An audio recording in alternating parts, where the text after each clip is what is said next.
Well, it's all about revenge here for Loud, and they are halfway there. They take map 1 against Optic on Breeze. I'm Yingsu, and I'm back here with Achilleos and Jess. At the half, I think we're probably leaning into Loud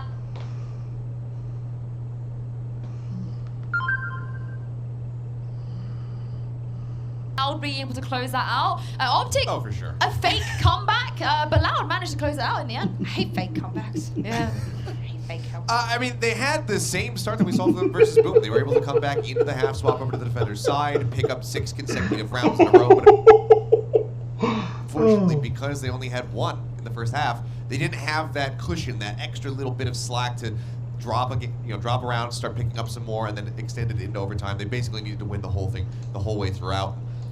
Drop 1, they drop another, and that's the end of it there. It's funny that for both of these teams, whilst we've already referenced that, a lot of the compositions have stayed the same, from previous bouts and they've gone head to head and everything, and a lot of it will just be, another day at the office against Loud, or if you're, sort of Loud against Optic. A big thing that the win condition a lot of time is the oppers of both teams. I know it's Breeze. People say, well, obviously, Jess, it's a long map, long lines of sight. But both teams struggled to shorten the distance and be able to put real intent and pressure on that opper. They were given free reins, oftentimes enough to be able to pop off 2 to 3 different operator shots within 10 seconds. That is not acceptable. No player should be given that much free rein at this level. And that's why those, attacking sides really were lackluster for both of these teams. Yeah, I mean, we kind of heard the, Hypox talking about it. It seemed like there was a lack of commitment from the squads when they were on the attacking side. But Loud, at the very end, they finally started playing like a team. They got their fundamentals back together, and they said, okay, we're committing to this. And then once they started doing that, that's when they were able to finally close out the last 2 rounds. Yeah, let's talk about the Cypher, because Achilleos, you weren't super happy with this change, but now you've seen it. What do you think of it? Again, the thing that made me have pause on it was that I didn't see that much success for it in the Korean region. Sure. Oddslayers is nowhere near the caliber of Loud. This is a world-class team right here. So they made it work. He was able to slow things up from the outset. I mean, getting that initial catch with the trap wire on, I believe, Marv pushing into B main, instantly picks him off. So from the very beginning, the Cypher was finding value, and as the game continued on, that second place spot was kind of getting traded between Les, Sassy. Everyone was very much involved, but Les was able to take it in the end. Jess, you talk about how instrumental he is when Loud can get map wins. I mean, this was the big win condition. I didn't say it had to just be Les. Of course, there's 4 other players that have to step up, but that was the common denominator. Every time I ripped apart that map, the only series rather that they had won against Optic, I was like, what was the common denominator every map that they won? Oh, Les, okay. And he's done A, B, C, D, E, F, G, and every time that seemed to be the win condition. He's done it here. Go figure, there's another win condition. Aspas hitting shots as well. It seems like they've been able to overcome just relying on that one player on each map. Aspas, Sassy had a really good go of it as well. That's a very scary Loud, and that's the Loud I actually, put my hand up and predicted at the previous tournament, thinking that if they performed this way, they actually might have been able to get to the grand finals again.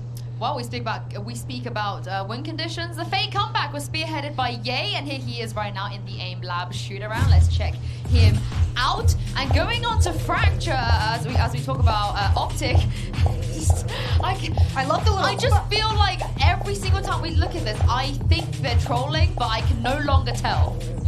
I can literally no longer tell if this is a troll. This is how you line up those headhunter shots clear across the map. One. I mean, so far he's at 98% accuracy That's rate. pretty good. And he's keeping a rough pace to be able to hit 100k points by the end of this warm-up. So, yeah, he's looking pretty damn good. We just need to see some more of that, because it was a little bit of a late heat up here from Ye. Looked really strong on the defender side when you have defenders line of sight, have it off in your hand. I mean, he also kicked things off with, 3 or 4k Marshall.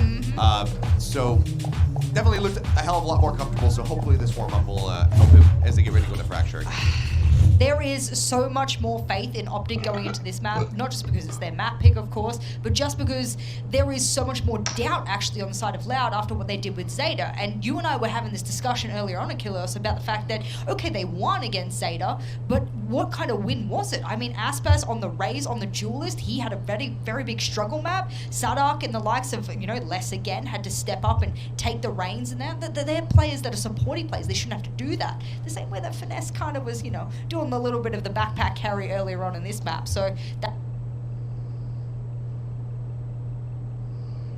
that's what I worry for Loud on for this particular map. Yeah, let's talk about Fracture a little bit more because this is Optics Fracture, Optics Comp. They basically set the meta, they set the standard here. And Kilios, the good news if you're an Optic fan is if there was any map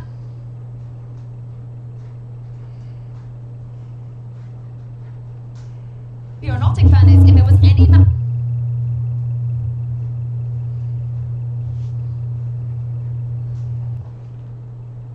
if you're an Optic fan is if there was any map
Sauron is still out there. The question now is where? The wait is over. Don't miss the Rings of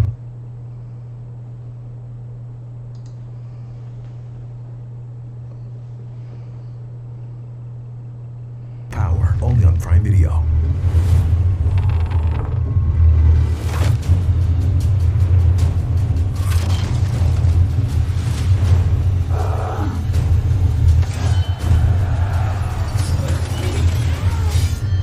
You ready? Come with us to Middle-earth, The Rings of Power. New episode Fridays, only on Prime Video. On just before the barrier drops, like figure out where you're gonna be, and once that happens, do not get on it. And as you guys can see from the Prime Gaming Agent select, it doesn't look like either team have made any changes. Of course, I think the main difference is on the Loud. They're one of I guess few teams that don't really lean into the Optic Fracture comp. Yeah, I don't know how I feel about that. Sometimes I feel like maybe a little bit more speed might help them out. Maybe that would give way more opportunities for them around the map to fade out utility and whatnot and be able to play the game into the latter parts. It's a big map. I like how Optic are able to run around and do that. But in converse, I think Aspas does